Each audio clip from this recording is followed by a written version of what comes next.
बिस्मिल्लाहिर्रहमानिर्रहीम। अस्सलाम वालेकुम क्लास। इससे पहले वाले लेक्चर में हमने थोड़ा सा देखा था कॉरपोरेट लेवल पे कि corporate and division strategic planning, और उसके अंदर हमने मार्केट ओरिएंटेड स्ट्रेटजिक प्लानिंग को डिफाइन किया और हमने स्ट्रेटजिक प्लानिंग के जो 3 एरियाज थे उनको डिस्कस कर लिया था। अब हम देखते हैं कि डिफाइनिंग द कॉरपोरेट मिशन, यानी एक जो कंपनी होती है जब वो बनती है, जब एक बन रही होती है कंपनी या वो इस्टेब्लिश होती है तो उसका क्या मिशन होता है। जाहिर है कि जब एक ऑर्गेनाइजेशन क्लास बनती है तो उसका एक ऑब्जेक्टिव होता है ना। अगर एक कार बनाने वाली कंपनी है तो जाहिर है उसका ऑब्जेक्टिव ये है कि उसने गाड़ियों की मैन्युफैक्चरिंग करनी है, उन्हें सेल करना है, ठीक है, और वहाँ से प्रॉफिट अर्न करना है और आगे से आगे बढ़ते जाना है, ग्रोथ करनी है, ठीक है ना। तो जिस तरह का बिजनेस होगा जाहिर है कि कंपनी उसी को ही आगे एक्सेल करना चाहेगी, उन्हें अपनी प्रोडक्ट्स को बेचना चाहेगी, उनकी क्वालिटी इंप्रूव करती रहेगी, with the best of time grow करती रहेगी। तो ऑर्गेनाइजेशन की एग्जिस्टेंस का यही मकसद होता है, जैसे टू मेक कार्स, ठीक है, अगर बैंक है तो lending money, providing nights lodging and so on, मतलब रेस्टोरेंट्स हैं जैसे उनका अपना एक काम है। तो मिशन जो होता है ना एक कंपनी का, या जिसको हम कहते हैं पर्पस, ठीक है, वो क्लियर हो जाता है जब कंपनी बनती है, जब कंपनी स्टार्ट होती है, ठीक है। लेकिन वो ये कह रहे हैं कि फिर क्या होता है, वो जो कंपनी का मिशन होता है ना, ठीक है, वो क्योंकि हमने पहले भी डिस्कस किया है कि मार्केट की जो कंडीशंस है ना वो चेंज है, चेंज हो रही हैं with the best of time. Technological change आ रहा है, कस्टमर की प्रेफरेंसेस, उनके फ्लेवर्स, उनकी लाइकिंग डिसलाइकिंग्स चेंज हो रही हैं। तो इस वजह से क्या होता है कि समटाइम्स जो कंपनी का मिशन होता है ना वो रेलेवेंट नहीं रहता, ठीक है। क्यों? क्योंकि कंपनी फिर with the best of time वो जो चेंजिंग एनवायरनमेंट है ना उसके साथ चलते चलते इतनी चेंज हो जाती है कि उसका जो मिशन होता है वो कहीं और रह जाता है और वो कहीं और आगे बढ़ जाती है, क्योंकि वो अब नई नई प्रोडक्ट्स अपने उसमें ऐड करती चली जा रही होती है, नए नए कस्टमर्स को टारगेट करती चली जा रही होती है, ठीक है। तो वो कहते हैं कि जब भी कंपनी की मैनेजमेंट को ये महसूस हो कि कंपनी जो है वो अपने मिशन से दूर जा रही है, ठीक है, तो उसको चाहिए कि वो अपनी जो उसकी मिशन है ना उसको दोबारा से रिन्यू करे, ठीक है। वो कहते हैं कि according to Peter Drucker Drucker it is time to ask some fundamental questions, यानी जब आपको लगे कि जी आपका मिशन कुछ और रह गया है और आप कहीं और चले गए हैं तो आपने कुछ क्वेश्चंस अपने आप से पूछने हैं। क्या पूछना है? For example, what is our business, कि हमारा बिजनेस क्या है। What is the who is the customer, हमारा कस्टमर कौन है। What is the value to the what is of value to the customer, उस कस्टमर के लिए क्या चीज़ वैल्यूएबल है। What will our business be, हमारा बिजनेस आगे क्या होगा। What should our business be, हमारा बिजनेस आगे क्या होना चाहिए, ठीक है।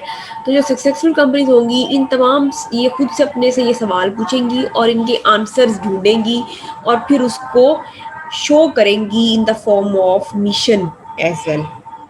समझ आ गई बात की?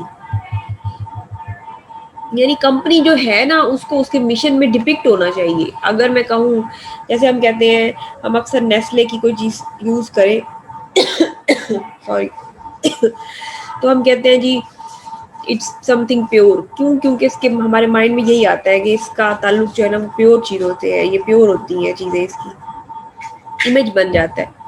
तो मिशन जो है ना वो क्लियर होना चाहिए, हमारा हमारा मिशन क्लियर होना चाहिए। अच्छा, a well worked out mission statement provides implies with shared sense of purpose, direction and opportunities। यानी कि जब आपकी मिशन स्टेटमेंट कंप्लीट होती है ना तो उसको डिपिक्ट करना चाहिए कि उसका कंपनी का मकसद उसमें नजर आना चाहिए, ठीक है, वो क्या करना चाह रही है, उसकी डायरेक्शन क्या होगी, ठीक है, और वो कौन कौन सी अपॉर्चुनिटीज को ग्रैब करना चाहती है, ये सारी चीजें उसमें क्लियरली हमें पता चलनी चाहिए उस मिशन स्टेटमेंट को पढ़ के। ठीक है, और इससे हमें ये भी पता चलना चाहिए कि अगर हमारे एम्प्लॉइज जो है वो जियोग्राफिकली डिस्पर्स्ड है, जैसे हम देखें अब ये कंपनी होती है उसके यूनिट्स एक से ज्यादा कंट्रीज के अंदर होते हैं, तो जाहिर है कि उसके जो एम्प्लॉइज होंगे वो डिफरेंट कल्चर्स को शो करेंगे। ठीक है, तो उस चीज को भी वो शो करे तो बहुत अच्छी बात है। यानी कंपनी के जो गोल्स है ना एक्चुअल, ठीक है, उन सबको वो डिपिक्ट करे। ठीक हो गया। जैसे हम कहते हैं कि मिशन स्टेटमेंट ऑफ मोटरोला जो है वो क्या है, is to honorably serve the needs of community by providing products and services of superior quality at a fair price to our customers. To do this so as to earn an adequate profit which is required for the total enterprise to grow, and by so doing provide the opportunity for our employees and shareholders to achieve their reasonable personal objectives।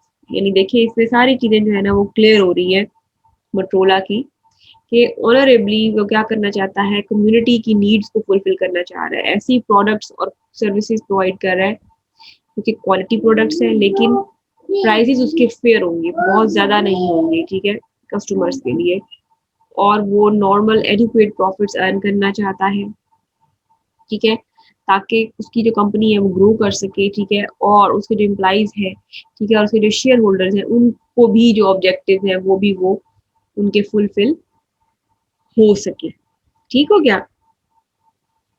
तो good जो mission statements होंगी वो focus करेंगी limited number of goals पे। ठीक है, और company की जो मेजर पॉलिसीज हैं, उनकी जो वैल्यूज हैं उनके ऊपर फोकस करेंगी। ठीक है, और बताएंगी कंपनी की कंपेटिटिव स्कोप्स के बारे में। कुछ चीजें हैं जो कि क्लियर होंगी हमें मिशन स्टेटमेंट से, वो क्या चीजें हैं वो हम इसमें देखते हैं कि एक तो है इंडस्ट्री स्कोप। हमें इंडस्ट्री स्कोप का पता चलेगा।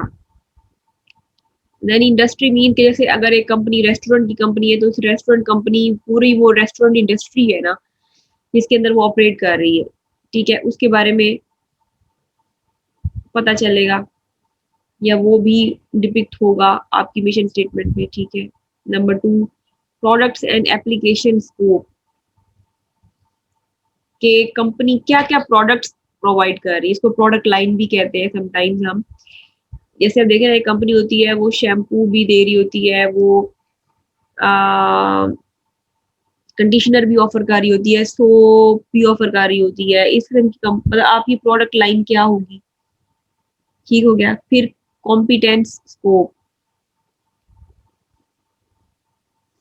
यानी कंपनी की कॉम्पिटेंसी क्या है। कॉम्पिटेंसी का मतलब ये है कि ना कंपनी कोई ऐसा फीचर जो कि उस कंपनी में है और उसके बाकी कंपेटिटर्स में नहीं है जिसकी वजह से वो कम्पीट कर रही है मार्केट में, कोई ऐसी क्वालिटी।